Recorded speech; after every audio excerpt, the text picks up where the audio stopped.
Welcome to Pompeii, a flourishing Roman city nestled in the lap of Italy's Campania region. A metropolis bustling with life, echoing with laughter, thriving on trade, and pulsating with the rhythm of daily Roman life. Nestled near the foot of the ominous Mount Vesuvius, Pompeii was blissfully unaware of the dark shadow of destruction that loomed over it. The date was August 24, 79 AD, a day that began like any other. The sun peeked over the horizon, casting its golden glow on the city's cobblestone streets.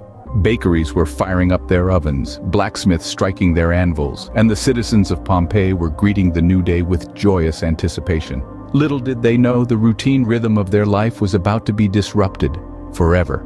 Unnoticed by the busy inhabitants, the ground beneath their feet was stirring. Mount Vesuvius, often seen as a benign backdrop to their cityscape, was awakening. Small tremors, the premonitory whispers of the impending catastrophe, were dismissed as mere nuisances. The people of Pompeii, accustomed to the mountain's occasional grumbles, paid little heed to these early warnings.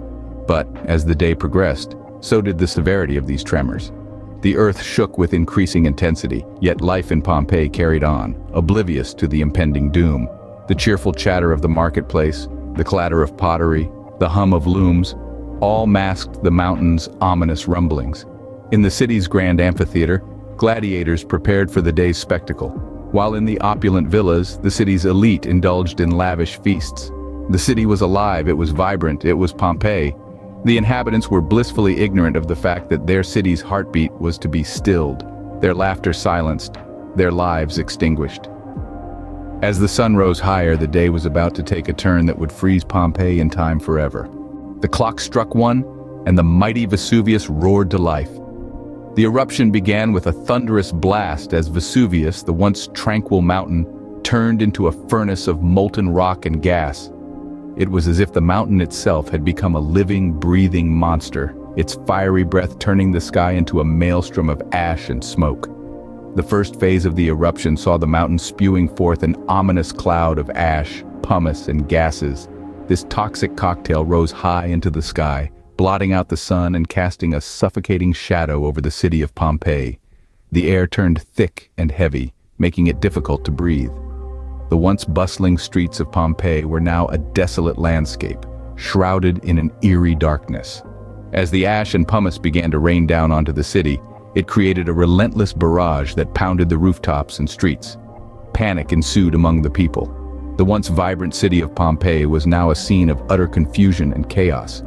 People were running in all directions, desperately trying to seek shelter from the relentless storm of ash and pumice.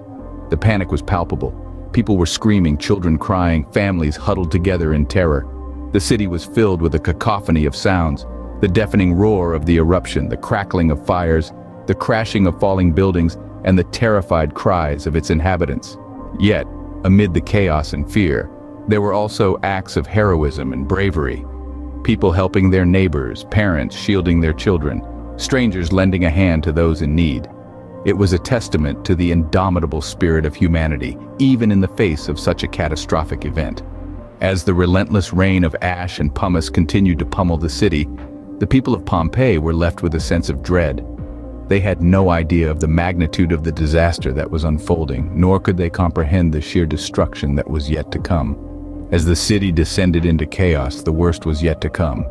Barely an hour had passed before the true horror of Vesuvius unveiled itself. The mountain, once a silent sentinel over Pompeii, now roared with a fury that seemed to shake the very core of the earth. But the eruption was only the overture to a symphony of destruction. What came next was a deadly phenomenon known as a pyroclastic surge. Imagine a tidal wave, but not of water. Instead, picture a wave composed of scorching hot gas and lethal volcanic matter, racing down the slopes of Vesuvius with a speed that defied escape. It was a wall of death, a force of nature that cared not for the lives and dreams it obliterated in its path. This pyroclastic surge was an indomitable force, a testament to the raw, untamed power of nature. It moved with a velocity that outstripped the fastest horse. It was a surge of death, a wave of fiery destruction that didn't just burn, but vaporized everything in its path. The people of Pompeii, who moments before had been trying to escape the raining pumice and ash, found themselves facing an even greater threat. The surge's intense heat, estimated to be around 300 degrees Celsius, was so extreme that it killed instantly. One moment, they were citizens of a thriving city.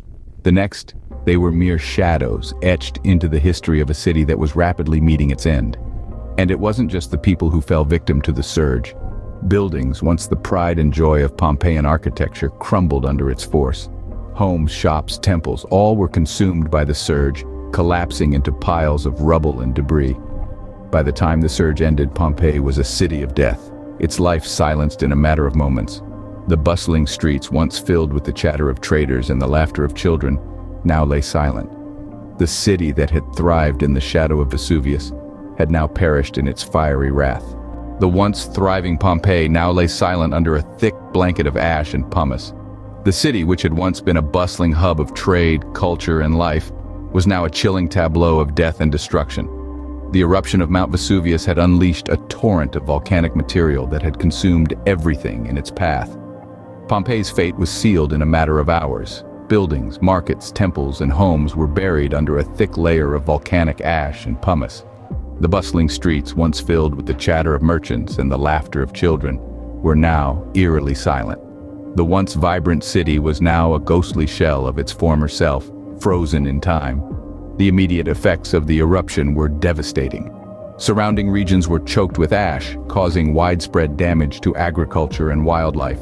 Rivers and streams were clogged with debris, disrupting the natural flow of water and leading to flooding and further devastation. The sky was darkened by the thick cloud of ash, blotting out the sun and casting the region into a seemingly endless night.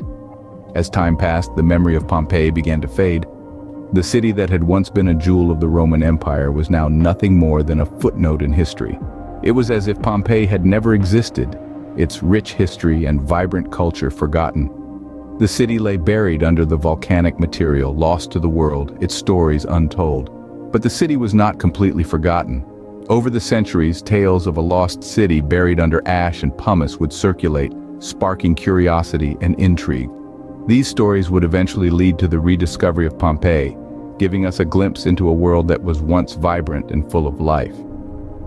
Pompeii, once vibrant and full of life, was now a ghost city, lost to the world.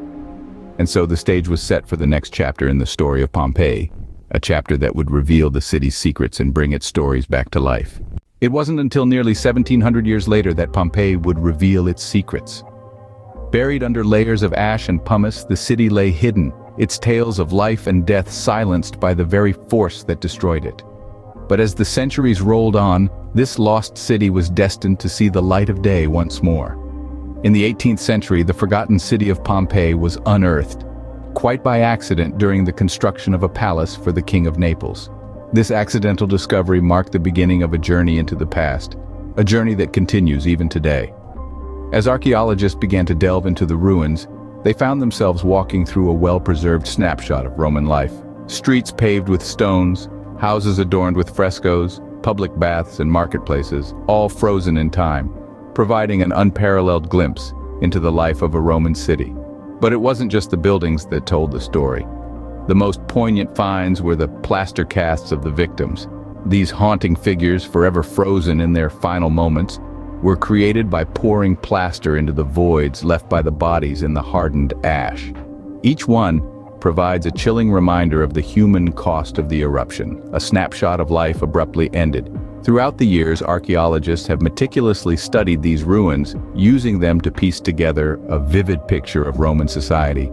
From the grand villas of the wealthy to the modest homes of the ordinary citizens, from the bustling marketplaces to the quiet corners of public baths, every corner of Pompeii tells a story. Pompeii stands today as a testament to the power of nature and a window into the past, its silent ruins echoing the stories of those who once walked its streets. And while we continue to learn from its remains, we are also reminded of our own fragility in the face of nature's fury.